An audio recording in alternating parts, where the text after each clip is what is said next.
Bon, il y a 4 mois, on cherchait une idée pour nos conférences inaugurales. Et je passe à la librairie Tonnet.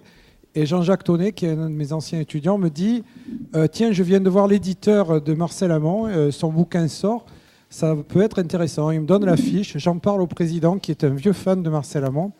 Il suit tous les concerts yéyé aux Zénith et tout ça. Il n'a pas dit un fan du vieux Marcel Amont, je vous fais remarquer.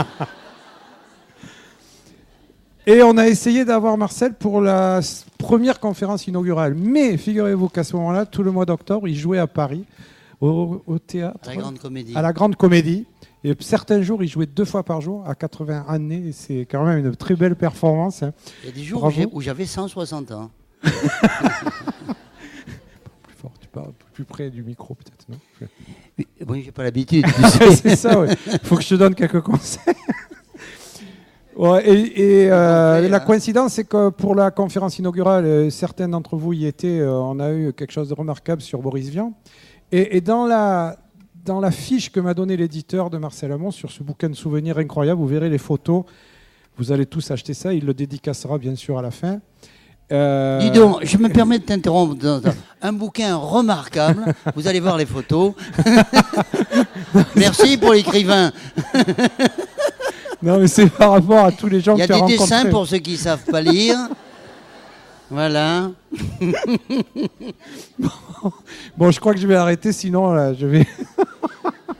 Donc, je finis. Sur la notice de l'éditeur, il y avait écrit que Marcel avait connu très bien Brassens, Ferré, Jacques Brel. Il a débuté avec eux au Théâtre des Trois Baudets, dont on a parlé la dernière fois. De nouveau, je t'interromps. Brassens, oui, c'était mon ami très proche.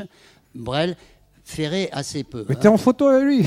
Oui, mais bon, je l'ai connu comme nous connaissons tous. Nous saluons, comment vas-tu Léo, et toi, toi Charles. Merci, parce qu'il avait la vue un peu basse. Mais non, mais je précise ça, parce que si on m'interroge tout à l'heure sur Ferré, j'ai pas grand-chose de personnel à en dire. Je suis comme tout le monde auditeur et admirateur de son œuvre. Mais bon, je me suis permis de t'interrompre. Non, mais tu as raison. Non, parce que et puis il y avait 3 points et Boris Vian. Et effectivement, on a retrouvé une affiche que Marlène, la compagne de Marcel... Non, ma femme. Oh, merde. Ma femme.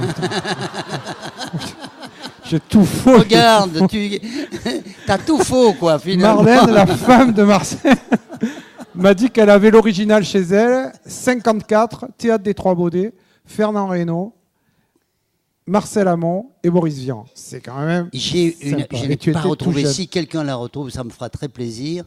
On passait donc à l'époque où on grenouillait un peu dans Paris, on essayait de se faire une place. Il y a aux Trois Baudets une affiche que je recherche, avis de recherche, c'est que aux Trois Baudets, en alternance, Jacques Brel et Marcel Amont. C'est quand même marrant, ça. Oui. Ben oui, on n'avait pas encore trouvé, chacun de son côté, bien trouvé à s'épanouir. Et Canetti, qui nous voulait du bien, nous prenait en alternance aux Trois Baudets pour qu'on cachetonne un peu, quoi. Ouais. Bon, on va commencer. Je finis complètement les anecdotes et après j'arrête. Et au téléphone, j'ai dit est-ce que vous voulez faire une conférence? Il m'a dit surtout pas. Je veux dialoguer avec la salle. Je suis un tchatcheur et vous verrez bien, ça va marcher. Il a déjà fait une conférence de presse ce matin extraordinaire pour les journalistes de Pau. Il y aura un tout petit extrait de 1 minute 30 ce soir sur FR3. Voilà. Alors, qu'est-ce qu'on fait? On donne tout de suite la parole aux gens ou tu racontes un peu ton début de carrière? Surenchérir. Je vais compléter ce que tu viens de dire. On m'a demandé de dire si vous voulez venir à Pau faire une conférence. Moi, d'abord, je ne suis pas conférencier. Et ensuite, une conférence, ça se prépare au millimètre. J'ai vu plusieurs conférences dans des tas de domaines, comme vous tous, évidemment. Moi, je ne me vois pas. Il faut choisir un thème. Il faut être rigoureux dans le cadre de ce thème. Il y a un philosophe que j'aime énormément, parce que chaque fois que je voyais la télé, j'achetais même ses bouquins, et des fois, après, je les ouvrais. Michel Serres. Non, je ne plaisante pas. Je suis allé voir Michel Serres, que j'admire par-dessus. Je suis allé voir sa conférence. C'est pas lui porter offense que de dire ça. Il a lu son truc, il a fait son cours ex cathedra, et au revoir tout le monde. J'ai dit, mais moi, ça, je ne sais pas faire. Moi, comment? Il n'y avait pas de vin. Ah bon, non, mais ce que je veux dire, c'est que Michel Serres, qui est un début que j'admire infiniment, il a fait sa conférence, et pour moi, c'est un exercice qui était parfaitement inintéressant quand on le voit si brillant, si savant, si extraordinaire, et si séduisant à la télévision, chez Pivot, par exemple. Alors, voilà, pour vous dire simplement, J'ai donc 80 ans, je suis né le 1er avril 1929. J'ai une longue expérience du music hall qui est la mienne. J'ai beaucoup voyagé à travers le monde. J'ai connu, j'en parle dans le bouquin des gens, j'étais très proche de Brassens. J'ai eu ce privilège, c'en est un. Et voilà, alors si vous avez des questions à me poser, je le ferai avec plaisir. Ça me paraîtra beaucoup plus vivant, beaucoup plus à ma mesure que si j'étais professeur de philosophie à la Sorbonne. Voilà, vous savez tout. Allez, qui lance la première? Voilà. Comme d'habitude. Mais ce n'est pas le but de notre réunion. Non, j'aurais voulu vous demander quelles étaient vraiment vos attaches avec la région. Ce qui m'attache à cette région? Oui, il y a beaucoup de choses. Il y en a qui sont fils à papa. Moi, j'étais fils à maman. J'étais relié par un cordon ombilical gros comme un pipeline avec ma maman. À 47 ans, j'étais 2 fois père de famille. J'étais quand même toujours célibataire parce que quand ça n'allait pas, j'allais me réfugier chez maman. Mais ça ne va pas tourner à la psychanalyse, hein, soyez rassurés. Je me retrouve, non pas dans cette région, pas plus qu'en Belgique ou en Franche-Comté. Je me retrouve. La région est belle, mais ça, bon, y a d'autres régions au monde qui sont aussi belles. Celle-là est belle, évidemment.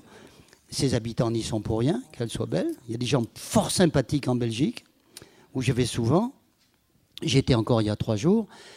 Mais ce qui m'attache à la langue de ce pays, que je possède convenablement, c'est que quand je me mets à parler béarnais, gascon, si vous préférez, occitan, patois, comme vous voudrez, vous appelez ça comme vous voulez.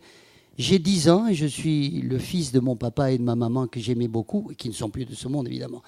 Mais il se trouve j'avais 47 ans bien sonnés, je considérais cette langue comme un patois, puisque mes parents eux-mêmes disaient qu'ils parlaient patois. Ils parlaient que le dialecte entre eux, mais l'instituteur avait dit que ce petit n'est pas bête, il avait dit ça comme ça, et qu'il fallait l'envoyer au lycée. On ne va quand même pas parler la langue des petzouilles à cet enfant, puisque de un brillant avenir lui est promis. Ce qui fait qu'à moi, ils ne m'ont jamais parlé que français. À la maison, c'était le gag permanent, c'était la traduction simultanée sans arrêt. Oui, il est arrivé, il m'a dit que... Comme si je ne comprenais pas. Tu penses que je comprenais tout ce qu'il croyait avoir à se dire en me le cachant? Je comprends. Un enfant, surtout que j'étais fils unique. Je savais parfaitement ce qui se passait autour de la table familiale. Et donc, cette langue, ce patois, je l'ai considéré comme tel pendant de longues années. Pour leur faire plaisir, dans les années 70, j'ai enregistré 4 chansons béarnaises et de la vallée d'Aspe. D'ailleurs, je vais redire, c'est trop drôle, enfin ça me paraît drôle, je vais redire ce que j'ai raconté ce matin. J'ai enregistré depuis 1956 dans une maison dont la maison mère était en Allemagne. C'était la Deutsche Grammophon Gesellschaft, mais qui en France s'appelle Polydor. Et Polydor, il y avait Brassens, Patachou, ça, Polydor.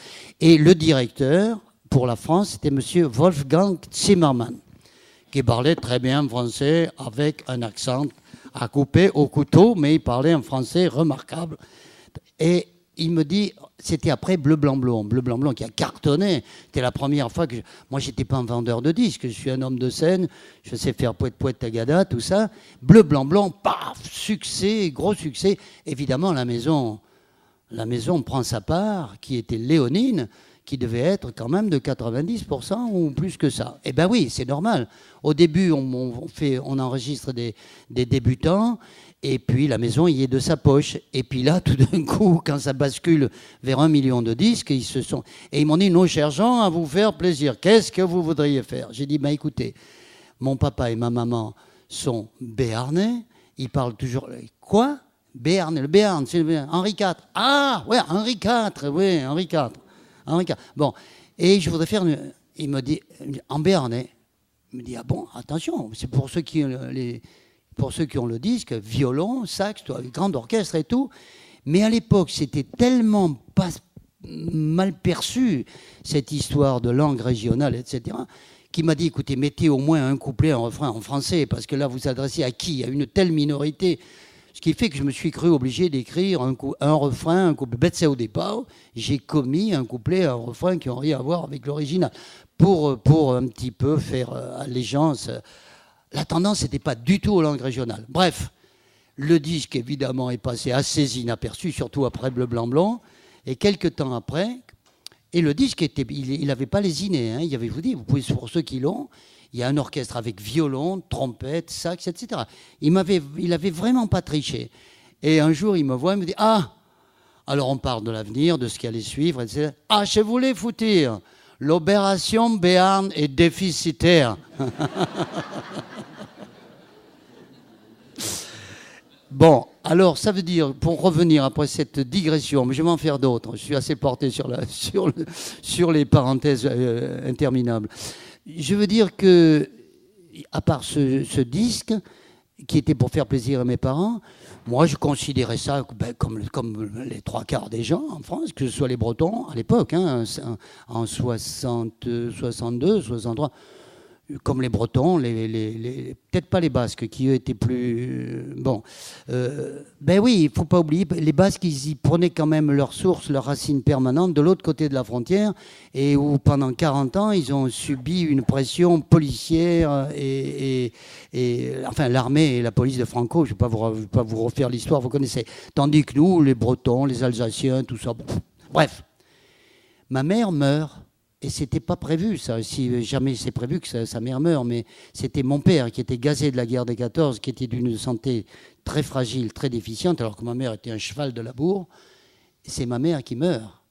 Et mon père se trouve désemparé. Et c'est ça qui me paraît extraordinaire. Et je n'ai pas d'explication. J'en ai toujours pas à ce jour. Si quelqu'un a une à me soumettre, j'ai 47 ans et je me mets à parler béarnais avec mon père, qui me regardait avec des pauvres yeux. Et chaque fois que je repense à cet épisode, ça me donne envie de... Oui, ça m'émeut beaucoup. Et je me mets à écrire en béarnais une chanson sur ma mère, Mama. Qu'a fondu toute la neu, dincat cutxet de la greu, eraigo que curren sou, que senden en tinguirus, espumes que són en su, que són en flux de costat de la raiou. Et tu connais mainado, etc. Pour ceux qui comprennent, je me mets à parler. Et ça, j'ai pas compris pourquoi. Et depuis, quand je me suis penché... C'est une longue réponse à votre courte question, mais ça me trouble beaucoup parce que je me suis mis à m'intéresser davantage. J'ai découvert qu'il y avait des poètes que les Béarnais eux-mêmes ne connaissent pas. Tout à l'heure, je me suis chipoté amicalement avec une dame qui dit « Chantez-nous Betseu de Pau ». J'ai dit « Betseu de Pau ». Pourquoi pas ? Mais les gens qui parlent 3 mots de Béarnais, ils connaissent que Betseu de Pau. Alors que vous avez des poètes incroyables. Il y a des poètes incroyables Béarnais. Gassion, compagnon d'Henri IV, a écrit des sonnets qui valent ceux de Du Bellay ou de Ronsard, bon, qui précédaient quand même de quelques décennies. Mais enfin, des sonnets, il y a des poètes comme Béga. Et mon père, qui était un pur produit de l'école Jules Ferry, mon père et ma mère sont descendus de leur hameau, comme beaucoup de petits paysans à travers l'Hexagone, et ils ont appris le français à la langue, à l'école de la Troisième République, avec ces merveilleux instituts qui avaient 2 ans, 3 ans pour leur apprendre un peu de français, enfin le français, les livres n'étaient qu'en français évidemment, un peu d'histoire, de géographie, de calcul pour qu'ils se démerdent un peu. On ne va pas bien loin avec du béarnais ni avec de l'alsacien. Si on reste dans le coin, ça peut aller à l'extrême rigueur. Bon, bref. Et mon père, il aimait beaucoup, il était amoureux de la langue, il faisait presque pas de fautes d'orthographe, j'ai encore des lettres, les accords de participe, ric-rac, pas de problème. D'ailleurs, les Béarnais font rarement des fautes d'accords de participe. Elles étaient arrivées, car on arriba, tos, ES, pom, hop, ils avaient un truc infaillible. Bon. Et mon père citait La Fontaine, Marcel, selon que vous serez puissant ou misérable, les jugements de cour vous feront blanc ou noir. Et il est mort sans savoir qu'il y avait Gassion, qu'il y avait Bégari, qu'il y avait tous ces poètes merveilleux. Il l'a pas su dans sa langue de tous les jours. Ça, c'est pas juste. C'est là où peut-être la République, une et indivisible, a poussé un peu loin le bouchon, à mon avis. Cela dit, je ne vais pas changer le drapeau bleu, blanc, rouge pour mettre un drapeau occitan ou les 3 vaches béarnaises à la place. À moins qu'il y en ait 2, je ne sais plus. Mais ça ne m'intéresse pas beaucoup. Mais la langue, voilà. Donc, monsieur, je pense que j'ai répondu longuement. Et si je peux me permettre d'être un tant soit peu propagandiste, on a tort de mépriser ces langues. Il ne faut pas tomber dans l'excès inverse qui consiste tout d'un coup à comment dire... Enfin bon, bref, si je veux être beaucoup plus bref que ça, c'est pas parce qu'on va parler une langue régionale et bien la parler qu'on va faire imploser la République une et indivisible. Voilà. Et c'est pourquoi je continue à m'attacher à cette langue. Et j'ai bien peur que nous soyons un dernier carré de résistance, pour vous dire le fond de ma pensée. Je ne le souhaite pas, mais je constate que il faudrait que tout le monde s'y mette. Je fais un petit appel au peuple. Quand me parviennent à Paris, puisque je reste en contact, je lis Pernoust et je lis les réclames, je lis tout ça. Quand je vois de quelle façon des gens qui sont supposés défendre la même cause, c'est-à-dire cette langue, cette culture, de quelle façon ils se tirent à la bourre, les insultes qui fusent de part et d'autre, je me dis qu'on n'est pas sorti de l'auberge. C'est pas joli. C'est pas très constructif, disons, tout ça. Voilà. Quelque chose de plus consensuel, Marcel a fait un magnifique bouquin qui s'appelle Chansons gasconnes, aux éditions Sud-Ouest, fait un travail de collecte aidé par un ethnomusicologue. Oui. Qui est docteur en ethnomusicologie, et le livre existe toujours, il est en vente aux éditions Sud-Ouest, Chansons gasconnes. Cela dit, j'ai une grande gueule, je parle beaucoup, mais je ne me considère pas du tout comme un maître. Il m'arrivait régulièrement, pendant la réaction, d'appeler des copains qui sont profs, lui dire, dis donc, là, il y a un archaïsme, je crois, ou ça, je ne comprends pas très bien, ou là, est-ce que je ne suis pas en train de faire un contresens? Je ne suis pas un maître dans la langue, je suis un francophone, chanteur francophone. Oui, Marcel Amont, le chanteur occitan. Non. Je parle la langue, plutôt avec un bon accent. Je sais l'écrire. Je m'intéresse toujours, autant il vient de le dire, notre ami, je m'intéresse beaucoup à ça. Mais je ne me considère pas du tout comme une référence culturelle béarnaise. Attention, hein, je sais ce que je vaux en béarnais. S'il vous plaît, qu'est-ce que vous pensez de la nouvelle orthographe? Je peux vous donner mon opinion. Monsieur demande qu'est-ce que Je peux vous donner mon opinion, mais elle n'a rien de pertinent. Pourquoi Marcel? Vous savez, c'est comme quand on interroge Patrick Bruel ou je ne sais pas quoi sur ce qui se passe à Tiananmen. Je ne sais pas si on ne fait pas plus autorité que les autres. Là, dans ce que je viens de raconter à monsieur, là, j'ai une petite compétence quand même. L'orthographe. Il y a un article de Claude Dunton, je vous le recommande, dans le Figaro d'avant-hier. Il dit, attendez, il y a évidemment des choses, il y a des doublements de consonnes, tout ça, il y a des choses il faudrait faire un peu de ménage quand même, c'est pas à moi de le faire. Mais il a un avis qui me paraît très intéressant. Il dit le français, la langue française, s'est construite depuis très longtemps et il existe une tradition, par exemple le jeu de mots, le calembour, la contrepétrie, on aime ou on n'aime pas. Victor Hugo disait la fiente de l'esprit qui vole. Mais à condition de ne pas en abuser, je crois quand même que si c'est bien foutu, et si ça arrive de temps en temps, le jeu de mots, c'est-à-dire la contrepétrie ou le calembour, ça peut être très marrant. Et c'est, paraît-il, il est prof d'anglais, hein, Dunton. C'est assez comment dire, pour employer des grands mots, subconscientiel à la langue française. Ça fait partie de la langue française. Pourquoi? Parce que le jeu de mots est souvent écrit et non pas phonétique.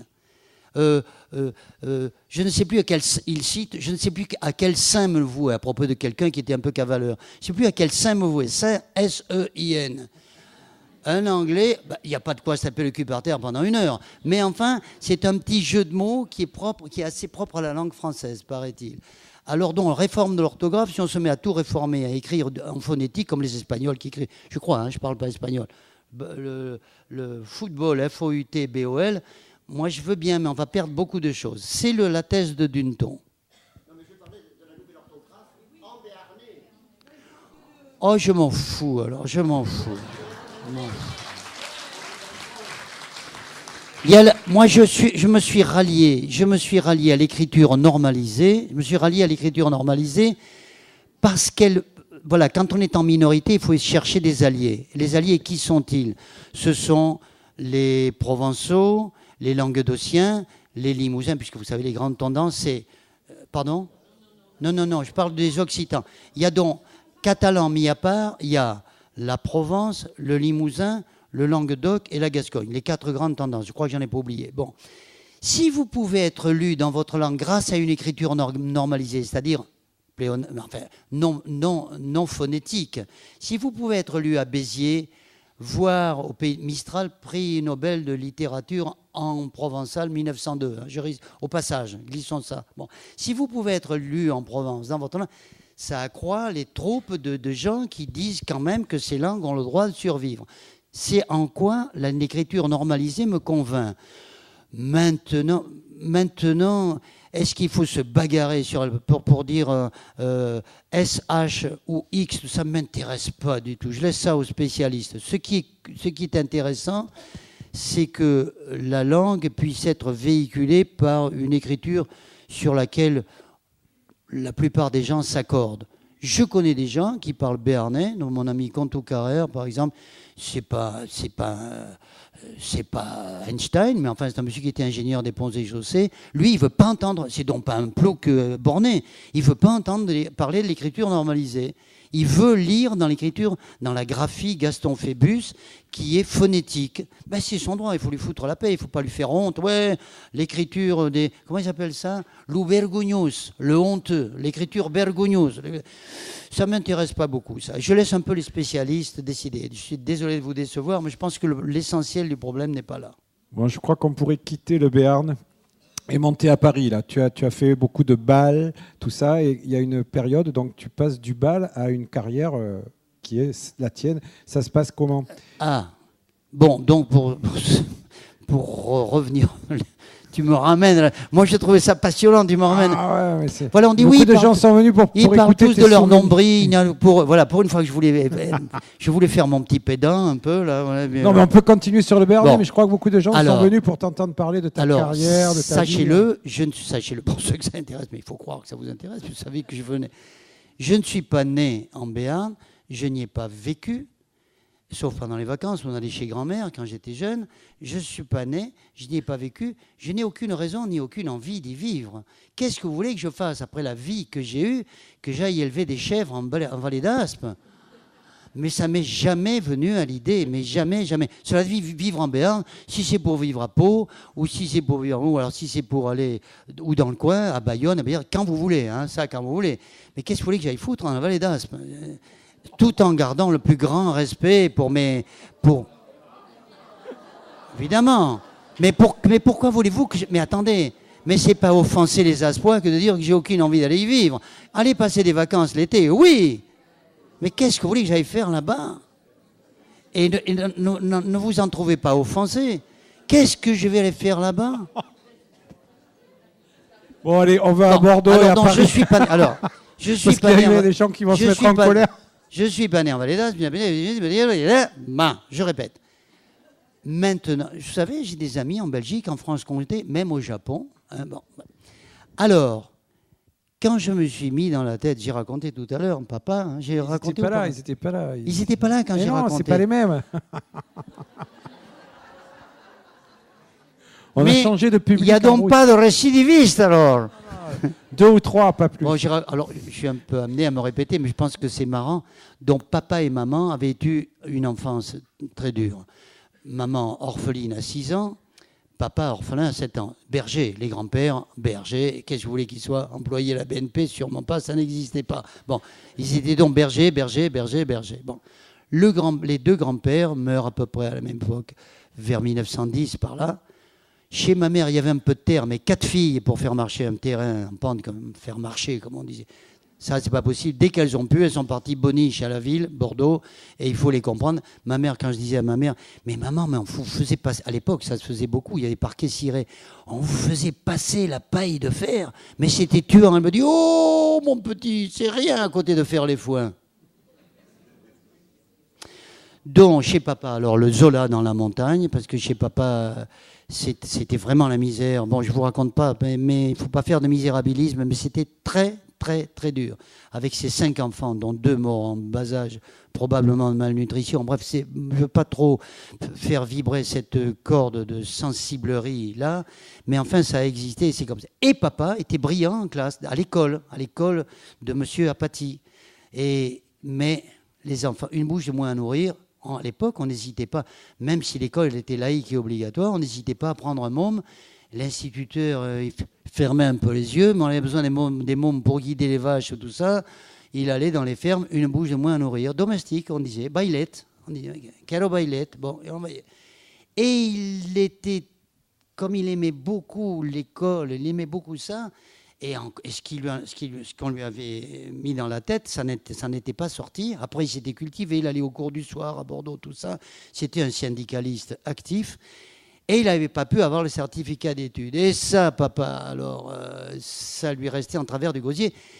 Et ils ont voulu offrir à leur fils unique. Moi, j'ai fait mes humanités, comme on disait à l'époque. Je suis allé au lycée, j'ai passé mon bac. Et mon père, il me dit, ben voilà, eh ben mon petit, maintenant que tu as ton baccalauréat, il ne disait pas le bac, parce que ça ne fait pas assez pédant, ça ne fait peut-être pas assez ronflant. Mon fils, il a le baccalauréat. Il n'a pas le bac, qu'est le bac? Non, le bac. Bon.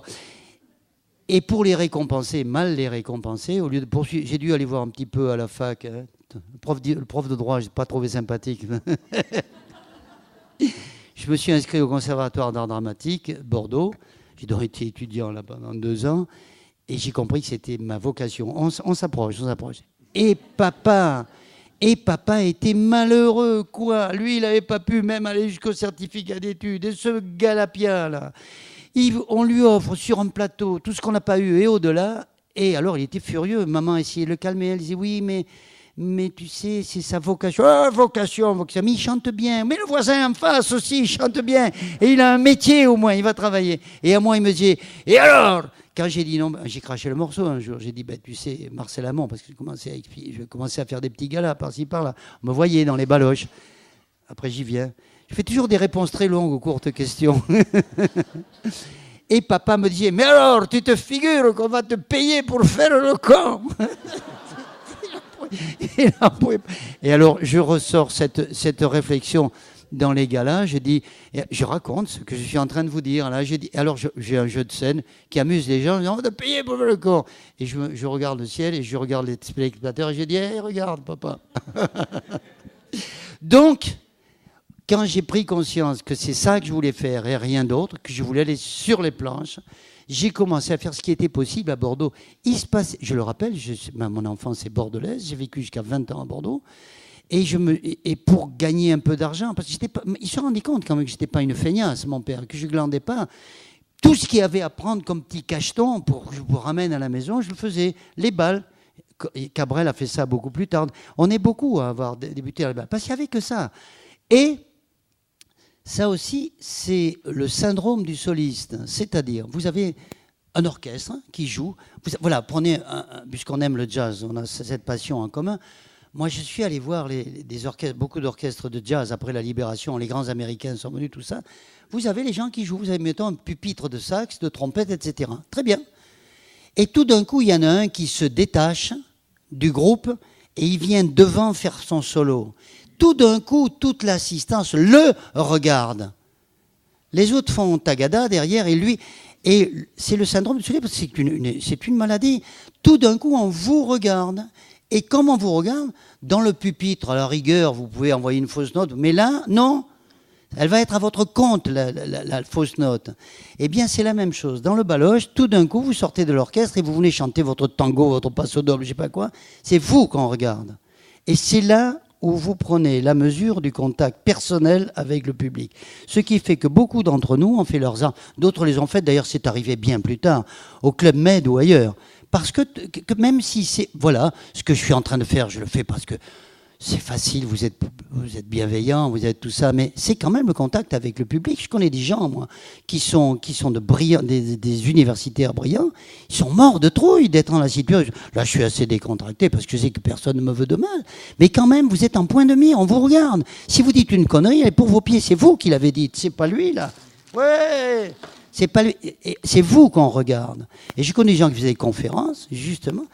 Michel Serres, dont je parlais tout à l'heure, il n'était pas dans la conférence que j'ai vue. J'ai été déçu parce qu'il n'était pas très brillant. Il est brillant quand il y a 4 personnes. Bernard Pivot, qui était la bienveillance même, puis l'admiration même. C'est pas la même chose quand vous êtes devant des gens qui sont venus vous écouter, qui vont vous juger. Ils vont vous juger. Voilà. Donc, ce passage obligé dans les bals et dans les petits concerts d'amateurs. Et un jour, ça c'est la suite de mes aventures, je me suis vite rendu compte qu'il se passait, à l'époque, il se passait que dalle en province. Hein. On était vraiment les ploucs de service vis-à-vis, il n'y en avait que pour Paris. J'ai bien compris que si je ne voulais pas tourner en rond autour de Bordeaux, il fallait que je parte à Paris. Mais c'est dur aussi de partir, parce qu'à Bordeaux, bon, j'avais déjà le gîte et le couvert, parce que papa, qui était très malheureux de me voir prendre ses orientations, ne m'avait pas foutu à la porte. Il n'aurait jamais fait ça. On s'aimait trop dans cette famille, dans cette petite famille de 3 personnes, plus les chats. Bon, on s'aimait beaucoup trop. J'avais le gîte et le couvert. Et puis bon, j'avais mes amours, j'avais 20 ans, n'est-ce pas? C'est dur de foutre le camp là-bas. C'était une expédition d'aller à Paris, et surtout, mon père, il avait dit à Georges Coulonge, qui s'est illustré par la suite, il a écrit Potemkin et bien des chants de Potemkin pour Ferrat, etc. C'est lui l'auteur de Pause Café, mais il était resté à Bordeaux longtemps après moi. Et mon père lui dit, j'aime bien imiter mon père, il lui dit, mais monsieur Coulonge, quand est-ce qu'il revient, Marcel? Et Coulonge lui dit, mais monsieur Miramont, mais il faut souhaiter qu'il revienne que quand il en a envie pour vous voir. Parce qu'autrement, ça veut dire qu'il a perdu la partie là-bas à Paris. C'était pas gagné là-haut. C'était pas gagné. Voilà. Et j'ai répondu convenablement, mon cher maître. Oui, mais alors après, qu'est-ce qui se passe? Attends, mais laisse nos amis m'interroger. Il n'y en a que pour lui. Mais parlons plutôt de choses générales. Je veux bien raconter ma vie, mais enfin bon. Les chanteurs qui l'ont plus impressionné, qu'il a rencontrés dans sa carrière. La plus grande admiration. Ah bah écoutez, indiscutablement et de très très très loin, on était proches, c'est Brassens. À part mon père, je pense que c'est l'être humain qui m'a le plus... J'ai pas connu Einstein, j'ai pas connu Victor Hugo, donc moi, Brassens. On s'est connus, c'est très curieux. Autant je suis bavard, extraverti, remuant, et autant il était placide et pas matu-vu du tout. Moi je suis un peu matu-vu, mais je le renie pas. Même au lycée, tout ça, j'avais souvent de mauvaises notes parce que j'ai toujours aimé me donner un spectacle. Et alors, pourquoi ne pas l'avouer? C'est comme ça. Si j'avais pas été comme ça, j'aurais été bûcheron, mineur de fond, je sais pas, berger, pourquoi pas. Mais enfin bon, ça n'a pas été le cas. Donc on était complètement opposés. Et très vite, on a sympathisé. C'est curieux, les extrêmes. On était si extrêmement opposés que ça. On est devenus amis, on est restés malheureusement jusqu'à sa mort prématurée. C'est l'être humain. Pour ceux qui l'ont aimé, ils sont nombreux. Je vais résumer la situation en vous disant 2 choses. Il était exactement comme vous pouviez imaginer qu'il était à écouter ses chansons. Et ce n'est pas le cas de tout le monde. Je peux vous le dire. Il était aussi fraternel, aussi chaleureux, aussi humaniste qu'il apparaît dans son œuvre. Voilà, et ce n'est pas un mince compliment. J'ai un autre compliment que je fais à ma façon. J'ai bien connu Brel. J'étais moins proche de Brel que de Brassens. Quand on avait une conversation avec Brel, on disait « la vache, qu'il est intelligent ». Et quand on sortait d'une longue conversation avec Brassens, on disait « je ne suis pas si con que ça ». Vous avez vu un peu... Voilà. Mais attention, on ne sait pas dire du mal de Brel. Que ça. Il était quelqu'un... J'ai fait de l'aviation pendant des années. Et ben Brel, quand il plantait, c'était un vrai flahut. Le flamand volontaire, c'était son côté Bosch, dans le bon sens du terme. Je voulais donc passer le vol aux instruments, puisque je m'étais passionné d'aviation. J'ai piloté pendant 25 ans. Et je voulais passer l'IFR, qui accroît votre champ d'action un petit peu. IFR, ça veut dire... Bon, VFR, c'est vol à vue. Et IFR, vol aux instruments. Bon. Et il fallait suivre des cours chez Fenwick. Il y avait un cours de météorologie. Le bouquin était épais comme ça. Mécanique du vol, pareil. Et moi, j'ai dit, non, j'arriverai jamais au bout. Je ne suis pas assez volontaire, ça me passionne pas. Je suis donc allé aux États-Unis. En 2 mois, j'ai pu réussir à... Parce que très pratique, les Américains. Le bouquin de météo m'a dit, pourquoi vous n'avez pas des météorologistes chez vous? Alors, le bouquin français, 2 feuillets dactylographiés, mécanique du vol. Pourquoi vous n'avez pas des mécaniciens chez vous? Déjà, ça nettoie la place. Bon, bref. Eh bien, Brel, il a passé le pilote professionnel, car il avait les diplômes pour être pilote professionnel. Il n'a jamais fait payer personne, mais il avait le droit de prendre des passagers et les faire payer. Alors que moi, j'étais un pilote de tourisme convenable, mais j'ai jamais... dont Brel, c'était un volontaire et c'était un type assez impressionnant quand même. Oui. Mais il ne faisait rien pour qu'on l'ignore, quoi. Question? Vous faites passer le micro au monsieur? Non, on n'entend pas. Ça va arriver.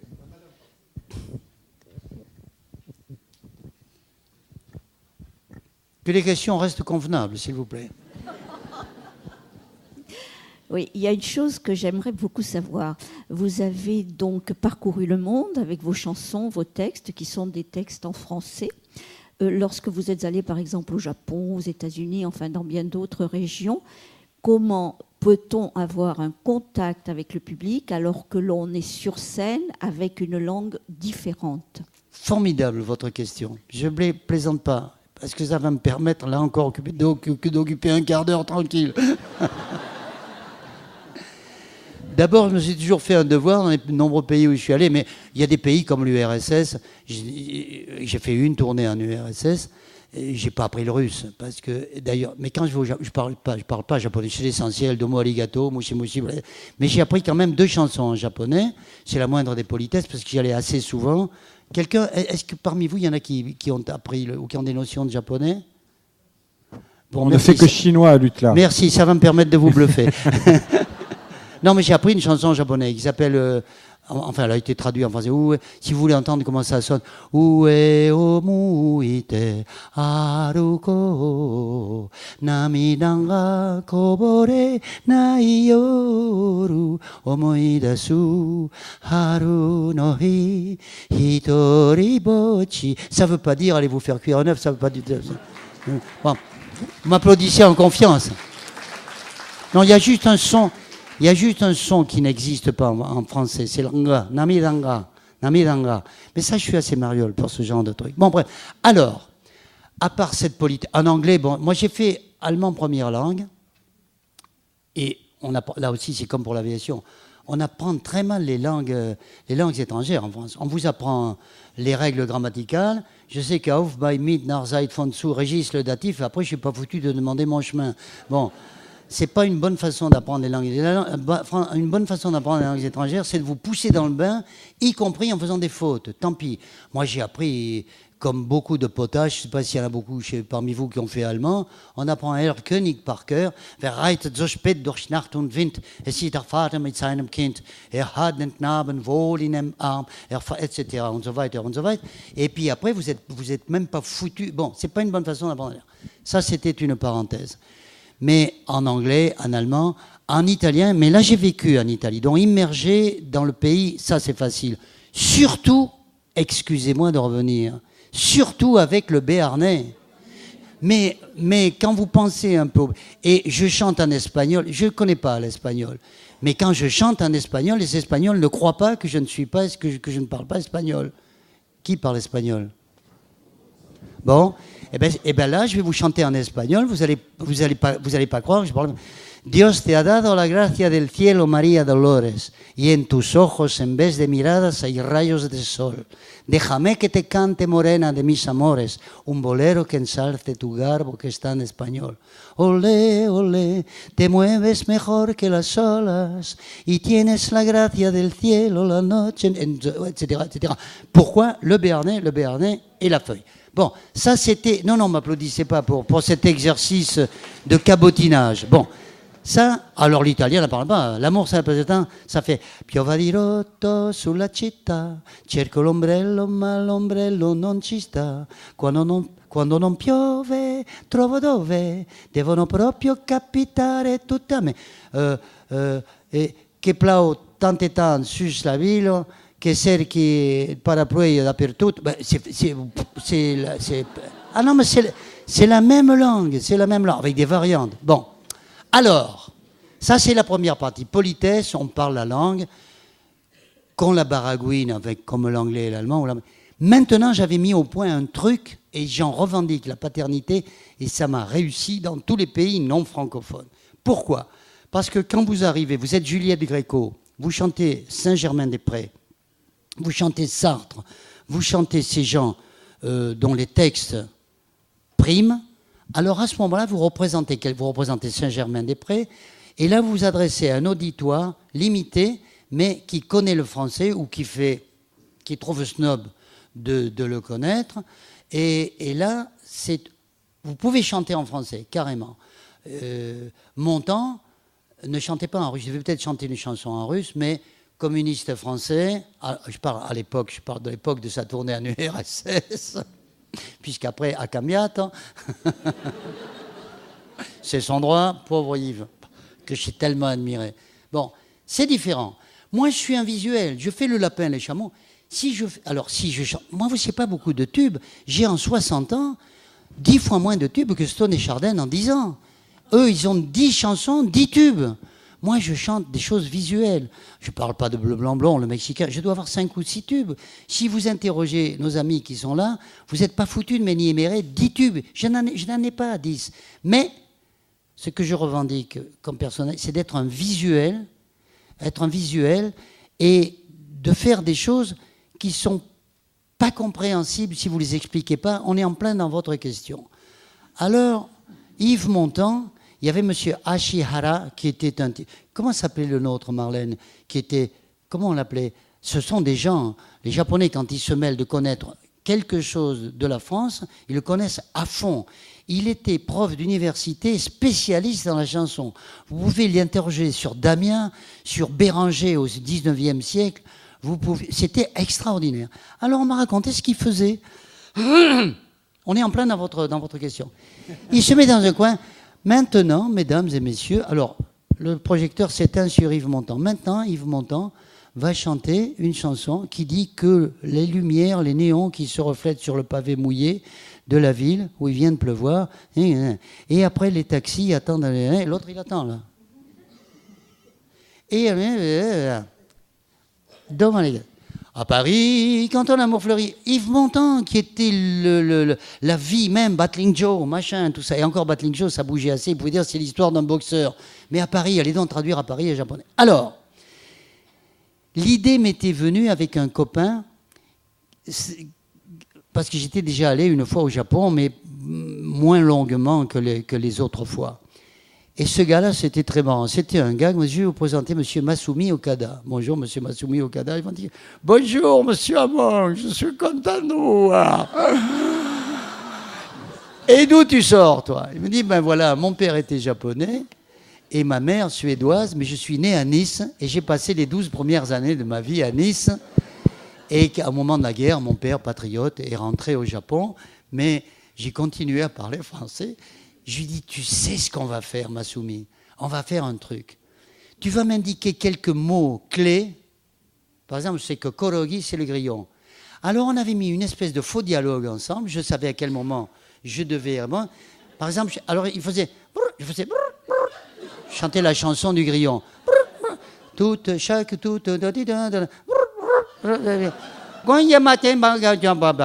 Korogi. Korogi, un grillon. Alors, c'est lui qui se tapait tout le truc et je mimais les trucs avec quelques mots-clés. J'avais l'air de parler japonais comme père et mère. Et voilà, et je faisais ce truc-là. On a fait la même chose avec Pierre Kolitchev quand j'ai fait cette tournée en URSS. Il me disait, je disais 2 mots, je ne me rappelle plus lesquels. Le lapin et les chameaux, donc le lapin et les chameaux, en gros, c'est ça, c'est l'histoire d'un sultan qui possédait le rosier le plus beau de tout le royaume et un chameau a mangé le rosier. Alors le sultan est entré dans une fureur noire. Il a dit on va exterminer toute cette race maudite des chameaux. Les chameaux ont été prévenus, ils sont attirés et un lapin court après les chameaux. Et il dit mais attends, t'es un lapin toi, pourquoi tu cours? Il dit oui, je suis qu'un lapin, mais attends, avant de le prouver, on m'aurait peut-être fait la peau. Alors, et c'est ma chanson, un riche et vieux sultan possédait en Afrique, mais un jour un chameau entrant dans les jardins, les chameaux alertés s'emplirent l'estomac, firent des provisions, et quand le soir tomba, et je vais vous faire le chameau, vous ne serez pas déplacé pour rien.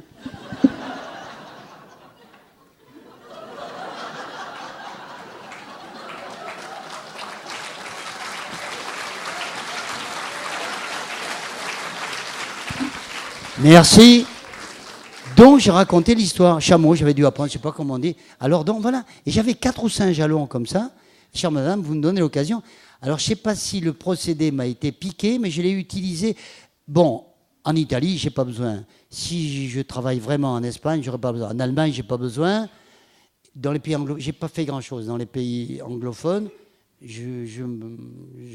J'en suis malheureux, mais bon, ce serait mentir que dire que j'ai...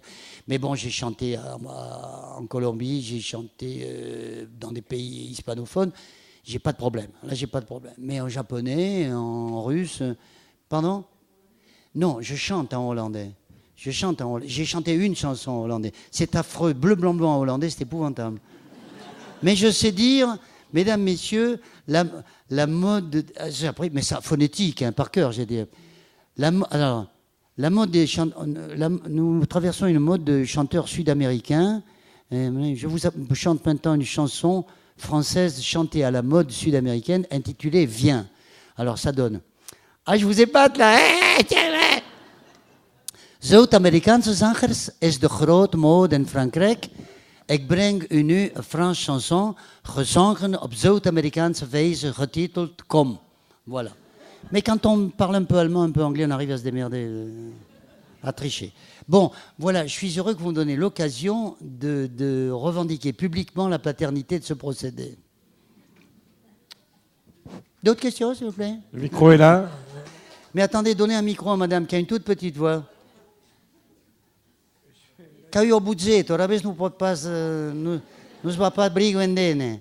Il y a tellement de monde. Qui parle béarnais ici ? Qui parle ?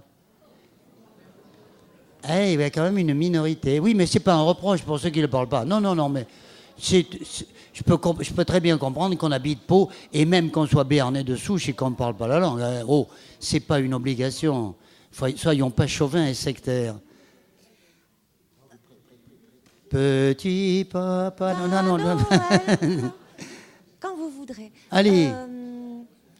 Je voulais être très rapide. Je vous pose la question parce que ce sont mes parents qui vous écoutaient beaucoup. Parlez plus près du micro parce que je suis un peu sourdingue. Ce sont mes parents qui vous écoutaient beaucoup et moi je dansais sur la musique. Et je voudrais savoir pourquoi vous avez attendu 80 ans pour nous pondre ce livre qui a l'air fort intéressant. Ah mais j'ai déjà... Voilà, si je n'avais pas été... C'est pas parce qu'on a écrit quelques livres qu'il faut se prendre pour un écrivain. Ça, c'est autre chose. On n'est pas Flaubert du jour au lendemain. Mais j'ai toujours écrit, toujours écrit. Et je pense que si j'avais pas fait ce merveilleux métier qui est le mien, je pense que j'avais assez de disposition pour être journaliste. Et je pense que j'aurais bien... Je l'ai remarqué... Quand j'ai sorti mon premier bouquin aux éditions du Seuil, ça s'appelle Une chanson qui allait-il à l'intérieur d'une chanson. C'est une chanson où j'ai radiographié les succès populaires. Les 3/4 de ce que je chante, j'en suis l'auteur. Mais mes chansons les plus populaires, c'est pas moi qui les ai faites. J'ai donc une inaptitude assez... Ça m'a beaucoup interpellé, ça. Bleu, blanc, blanc, c'est pas moi. Le chapeau de Mireille, c'est Brassens. L'amour, ça fait passer le temps, c'est pas moi. Je ne sais pas écrire un tube. C'est marrant, ça. Alors, comment est-ce que tout d'un coup, des auteurs, paroliers et musiciens attrapent un courant d'air qui passe comme ça avec un filet à papillon et vous repassez 1 an après, voire 20 ans ou 40 ans après, les gens le chantent. C'est quand même dingue. Parlez-moi d'amour. 3 siècles après, c'est dingue. Bon, parce qu'il y a un type un jour qui a écrit ça. Bon. Alors, je voulais savoir comment il faut. Et je suis allé interviewer, j'ai 90 cassettes d'1h30. Et je me suis régalé. Pour une fois, on ne parlait pas de mon nombril, de ma petite personne. Cela dit, je ne veux pas me faire passer pour un modeste à tout prix. Non, je pense n'être ni modeste, ni trop modeste. Mais enfin, bon, bref, virgule. Mais ça m'a passionné vraiment de tirer les verres du nez à d'autres. Et on m'a raconté des choses formidables dans ce bouquin. Bon, c'est pas le dernier, et c'est le premier publié. Et donc, pourquoi j'ai donc continué à écrire. J'ai écrit un bouquin, Comment peut-on être gascon ? Un livre un peu polémique qui restait confidentiel. Je pense que l'éditeur n'a pas dû beaucoup s'occuper du lancement de ce livre. J'en rougis pas. C'est un livre assez polémique. J'explique que c'est parodié évidemment de Montesquieu. Comment peut-on être persan ? Bon, et d'un autre Morvan-Levesque aussi. Comment peut-on être breton ? Bon, bref, je n'ai pas innové. Comment peut-on être gascon ? Après, j'ai fait un livre qui s'appelle Ça se dit, ça s'écrit, ça se chante. J'ai essayé de trouver des maximes, proverbes, apophthegmes, sentences, etc. dans la chanson. Et c'est pas fait pour ça, la chanson. Et j'en ai trouvé. Et puis celui-là. Alors, comme d'habitude, longue réponse à courte question. Je n'éprouvais pas beaucoup, je ne suis pas non plus d'une pudeur maladive. Je n'aime pas trop quand même raconter mes amours, mes deuils, mes chagrins, ou aller proclamer à longueur de page mon amour pour ceux qui me sont chers. J'aime pas trop ça, c'est une forme de pudeur peut-être. On peut le faire si on a beaucoup de talent. À ce sujet, je vous recommande de lire le livre de Françoise Hardy. C'est remarquable. D'abord, c'est bien écrit, ça ne fait pas de mal. Et elle raconte ses amours tumultueuses et malheureuses avec Dutronc.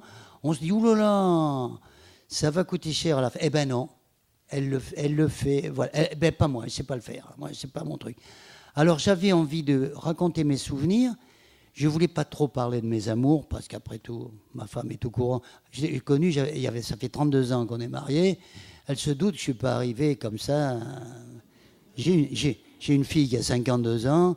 Bon, j'ai eu une vie tumultueuse. C'était pas la peine de raconter ça à longueur de page. La mort de ma mère, ça fait une demi-page. J'ai pas non plus obligé, pas envie de pleurer pendant 4 pages, me donner en spectacle mon mouchoir à la main, bon, etc. Mais j'ai évité cet écueil, comme j'ai donc 80 ballets et que j'ai beaucoup de choses à raconter. Je suis un enfant de l'avant-guerre. J'ai connu la guerre, Bordeaux, ville occupée, non seulement ville occupée, mais en plus de base sous-marine, parce que souvent des gens qui connaissent mal leur l'histoire, leur géographie, me disent « Mais alors Bordeaux, c'était en zone libre, que nenni !» Bordeaux, on avait les Boches sur les reins, on avait la Kriegsmarine, parce qu'il y avait la base sous-marine, et on a morflé, on a pris des bombes de nos amis qui venaient pour me délivrer, mais bon, les dommages collatéraux, on sait ce que c'est hein, à Bordeaux. Bon, j'ai tout ça à raconter, et ça fait déjà matière à intéresser les gens. Plus tous les gens merveilleux de la chanson, et que la chanson m'a permis de rencontrer avec ma femme, chez notre ami François Chalet, on a raconté des gens incroyables. Le commandant Passy, des gens comme ça. Vous êtes à table, et moi qui suis bavard, je fermais ma gueule, j'écoutais avec une attention. J'ai connu, ma femme n'était pas là à l'époque, Paul-Émile Victor, à table, pareil, là on se la boucle et on écoute. Et ça, ce sont des souvenirs inoubliables. J'ai dîné un soir avec Joseph Kessel, inoubliable. Alors ça, c'est mon métier qui m'a payé. J'avais rendu service à Jean Friedman, un fiefé service à l'époque. Il me dit, qu'est-ce qui vous ferait plaisir, Marcel ? Je dis, ben écoute, je sais que vous êtes très ami avec Jeff Kessel. C'est un gars que j'admire, ce juif russe qui s'est battu dans l'aviation en 14, qui a écrit des bouquins extraordinaires. Ah, si je pouvais le rencontrer, laissez-moi faire. J'ai passé une soirée avec Jeff Kessel. Ah, ça, c'est vivre ce métier qui m'a permis de connaître des gens comme ça.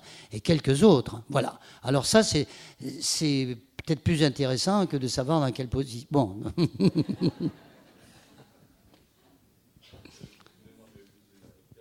Pardon ?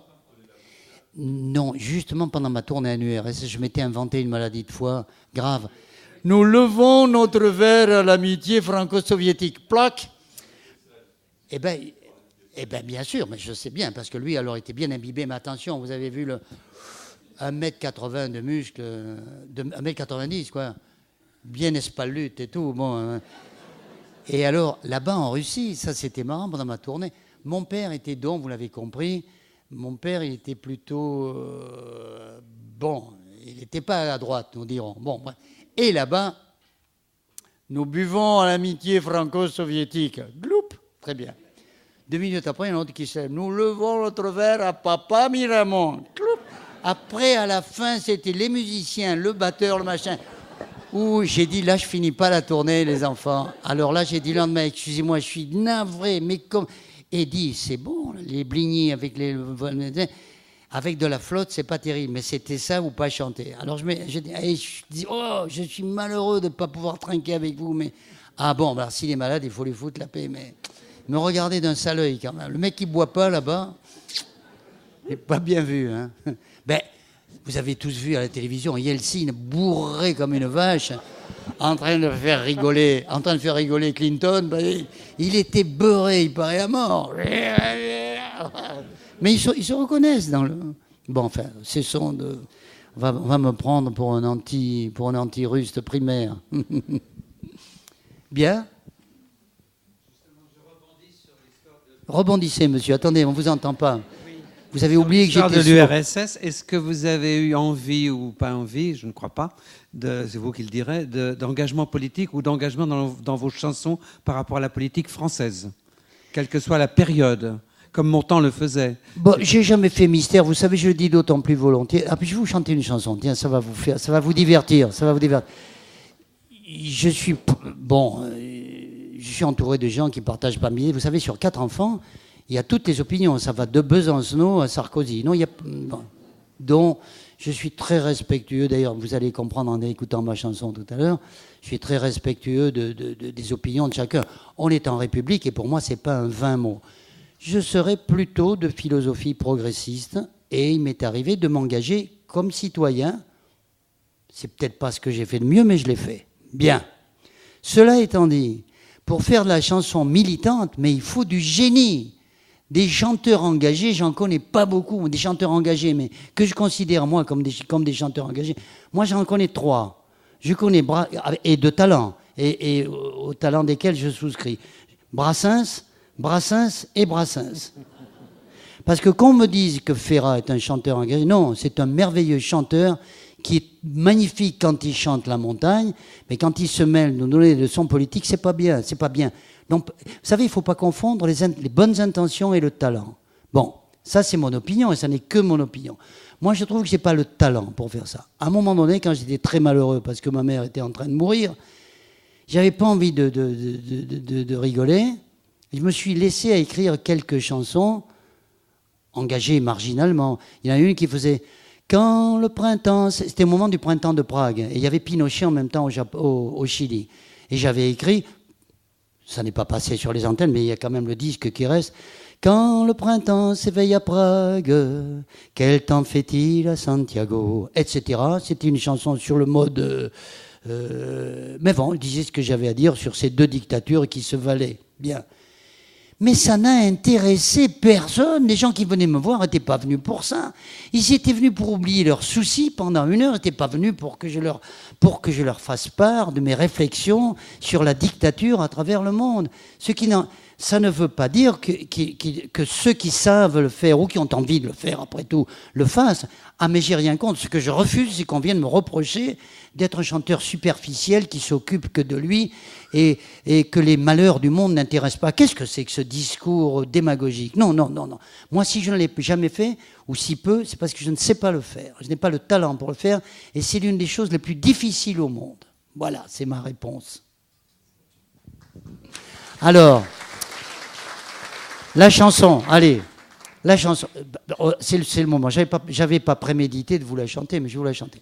Alors, vous savez, donc, papa était plutôt coco et maman plutôt cato.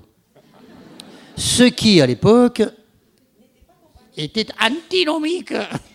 Parce que mon père, il bouffait un curé. Je ne sais pas ce qu'il lui avait fait, les curés, mais il les aimait pas. Et ma mère, elle était pas bigote, mais elle était à l'église. Alors, en forçant un peu le trait, je vais vous la chanter d'ailleurs a cappella en ce qui concerne maman.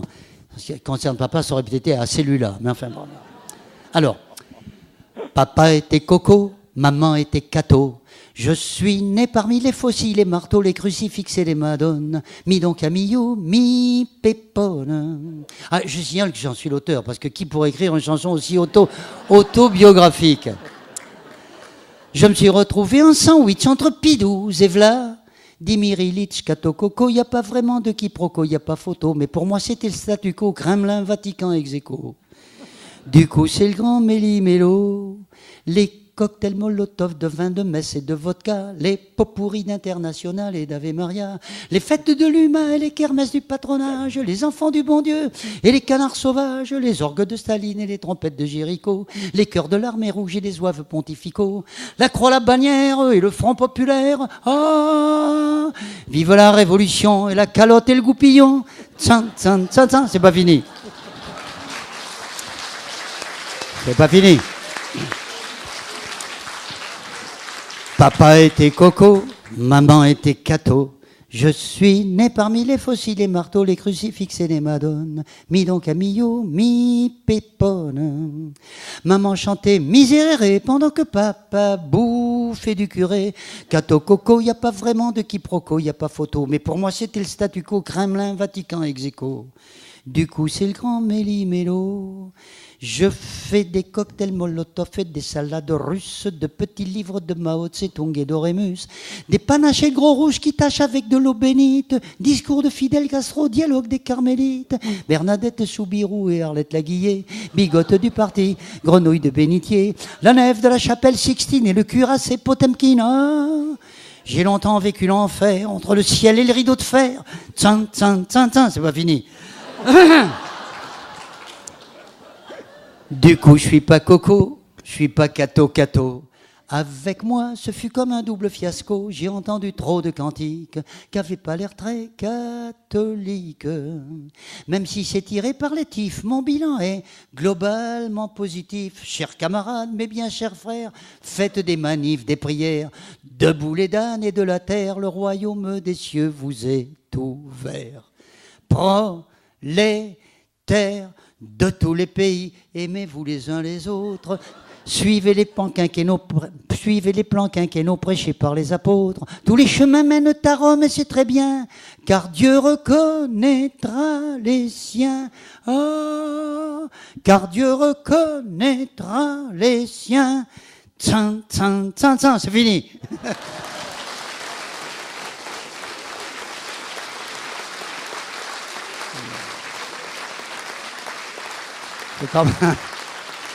Je savais bien que je chanterais.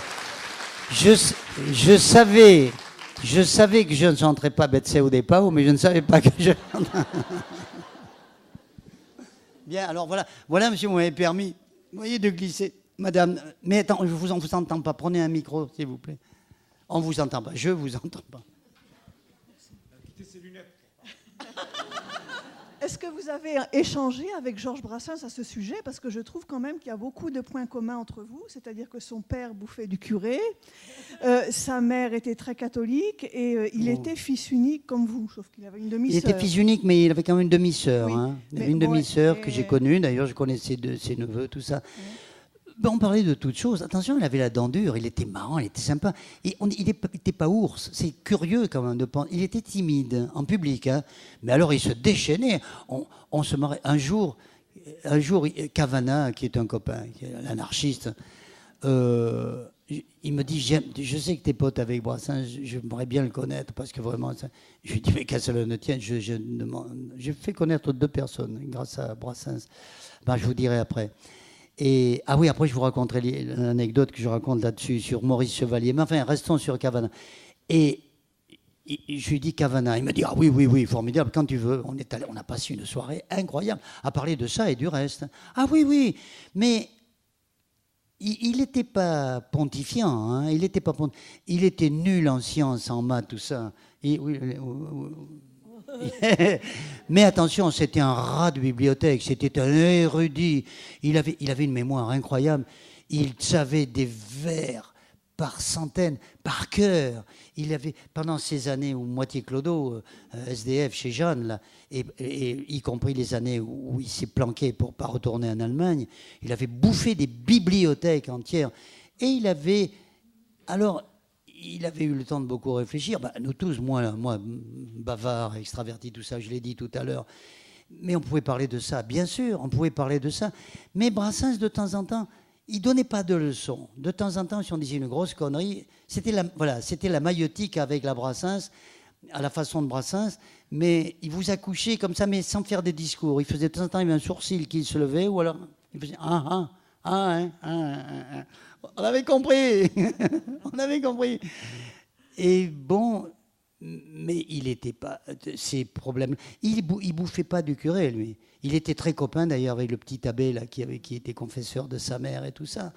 Non, c'était pas un sectaire.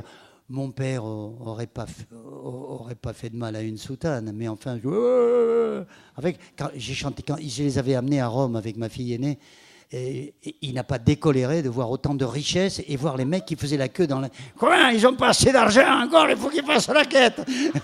C'était incroyable. Donc, il bouffait du curé, mais bon, il avait trop souffert pendant la guerre de 14, papa, pour être violent. Il n'aurait pas fait de mal. Mais le père de Brassens, le père de Brassens était à l'image enfin, Brassens était à l'image de son père. C'était des bons gros placides, voilà. Et quand ils envoyaient quelques vannes sur les curés ou sur ceci ou sur cela, ça restait très, très, comment dire, c'était pas virulent. C'était pas, on va pendre les curtons, ou on va pendre les aristocrates, ou on va pendre je ne sais qui au réverbère. Non, non, c'était jamais ça. C'était jamais ça. Non. Mais bon, il avait ses petites idées lui aussi.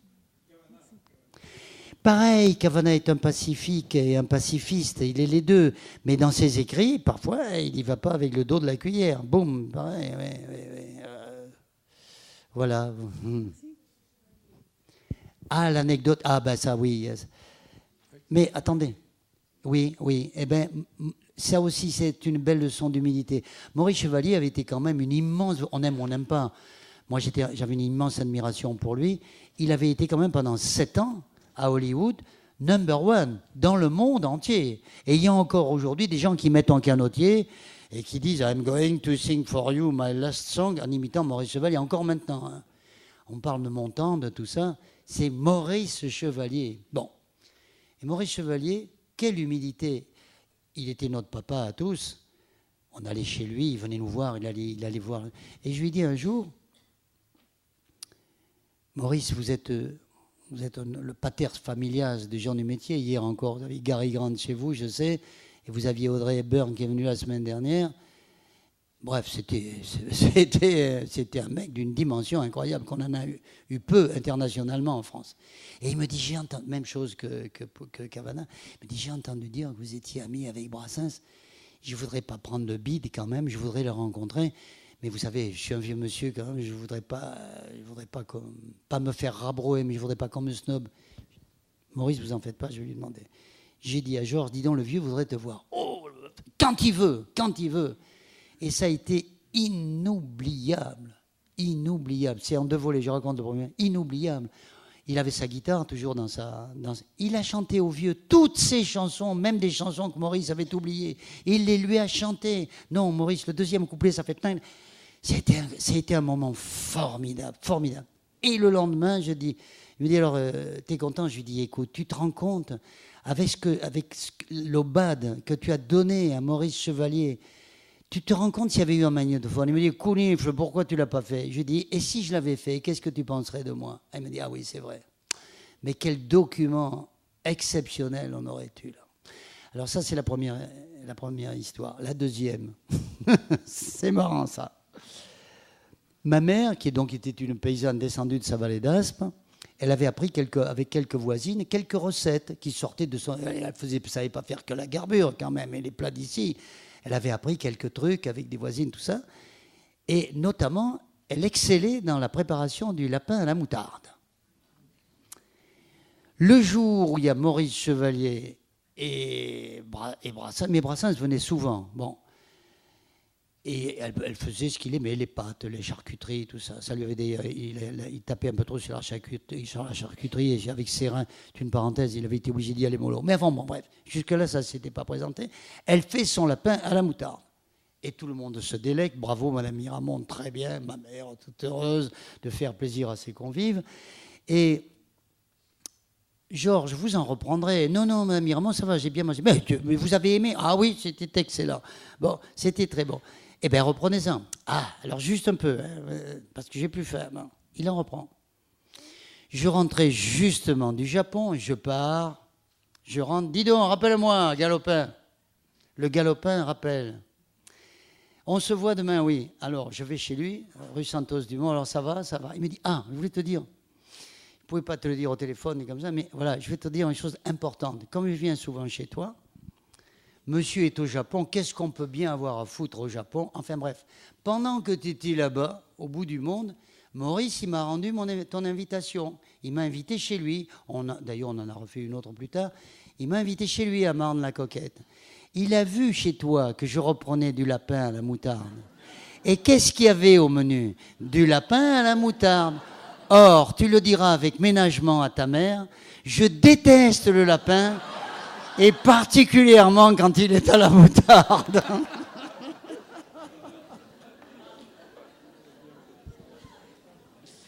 Et voilà, et ça c'est tout Brassens. Ça c'est tout Brassens. Il n'avait pas voulu blesser cette Madame Miramont qu'il aimait.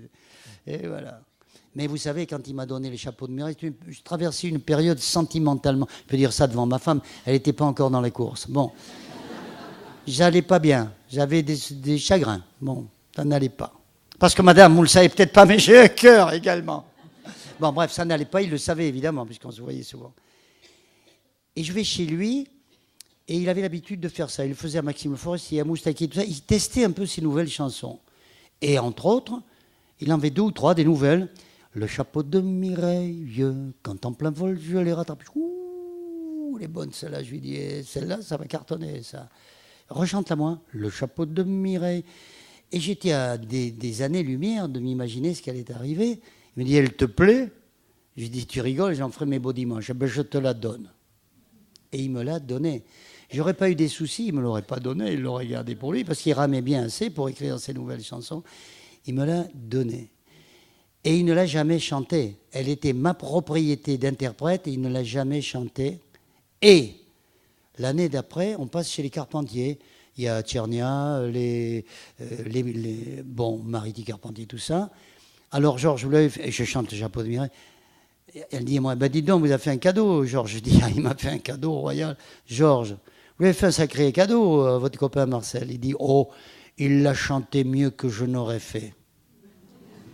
Voilà, ça c'est Brassens. Ça c'est Brassens. Voilà. Non.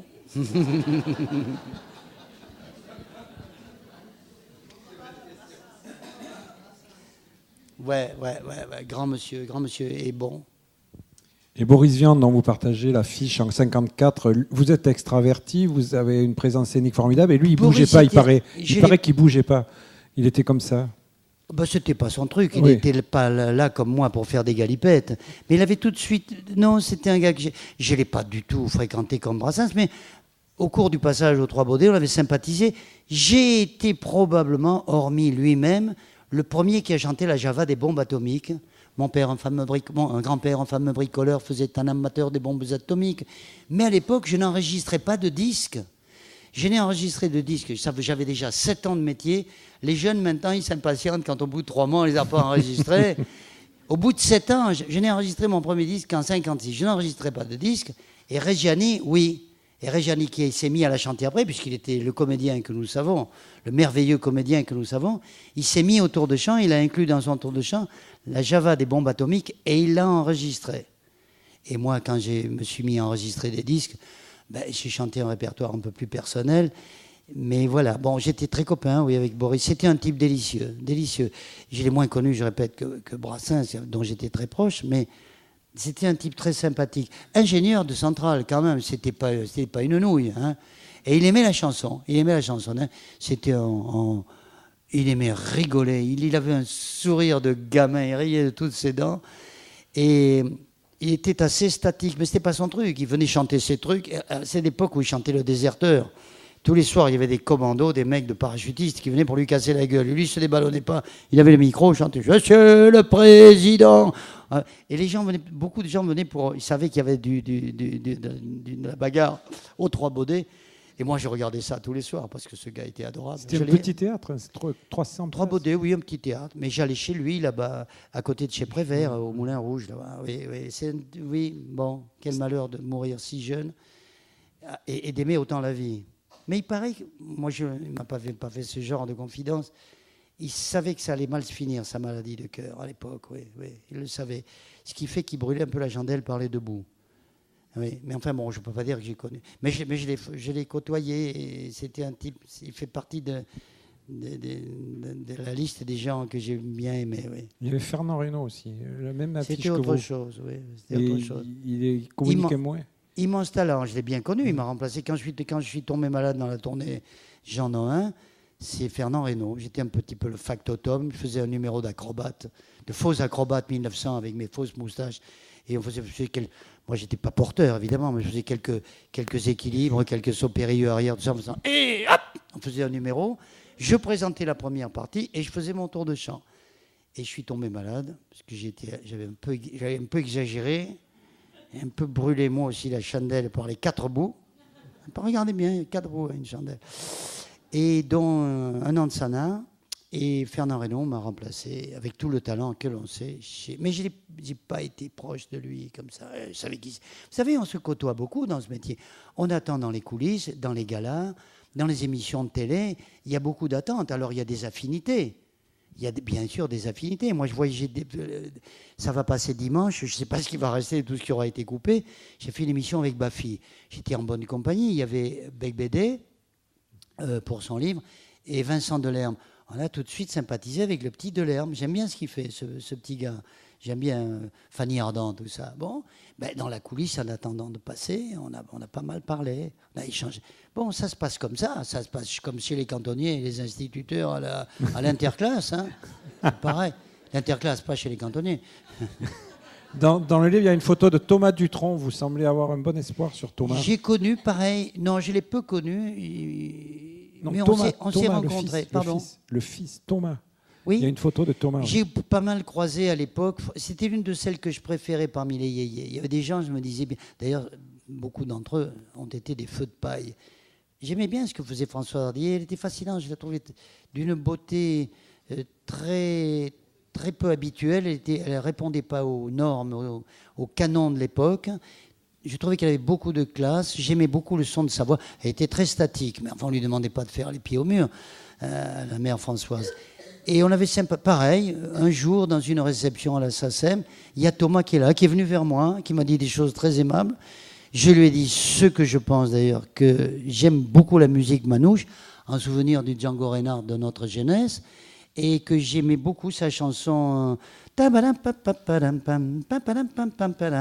Et on a posé, et puis quand j'ai voulu, pour montrer que je ne fréquentais pas que des vieux, pour le bouquin, j'ai dit, tiens, est-ce que tu es d'accord, je vais mettre ta photo? Il m'a dit, avec plaisir, Marcel, ce qui fait qu'il figure dans mon truc, avec Aldebert, un petit gars qui a du talent aussi, et qu'on n'entend jamais sur les médias, et ça, c'est dégueulasse, parce que c'est honteux de pas... Bon, que moi, on m'aime pas, ou qu'on ne veuille pas me passer parce que je suis un ringard, je veux bien. Mais un type comme Aldebert, c'est scandaleux. De penser que jamais il ne passe. Vous connaissez Aldebert? Ah voilà, il y a donc 2 personnes qui le connaissent. C'est honteux, c'est toujours les mêmes. On pourrait dire, je presse pour ma paroisse. Je ne suis pas amer parce que je ne passe pas, mais je trouve scandaleux qu'on passe jamais J-A-M-I-S, jamais Aldebert. Et Jean Aldebert a du talent, beaucoup de talent. Les gens ne le connaissent pas, il ne passe jamais sur les médias. Comme je suppose qu'il y a beaucoup de personnes qui voudront faire signer leur livre par Marcel et qu'on ne doit pas quitter trop tard l'université, je vous propose de venir. Il va vous dédicacer ses livres. Et surtout, je voudrais le remercier. Standing ovation. Hein, parce que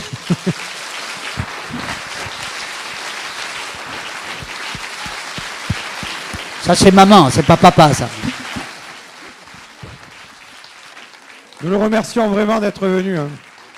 Ça a été très compliqué, mais il a été d'une gentillesse incroyable pour trouver la bonne date et tout. Donc il va signer maintenant, il va faire un travail de forçat. Vous verrez à la dernière page ce qu'il faisait encore comme acrobatie à 79 ans, c'est impressionnant.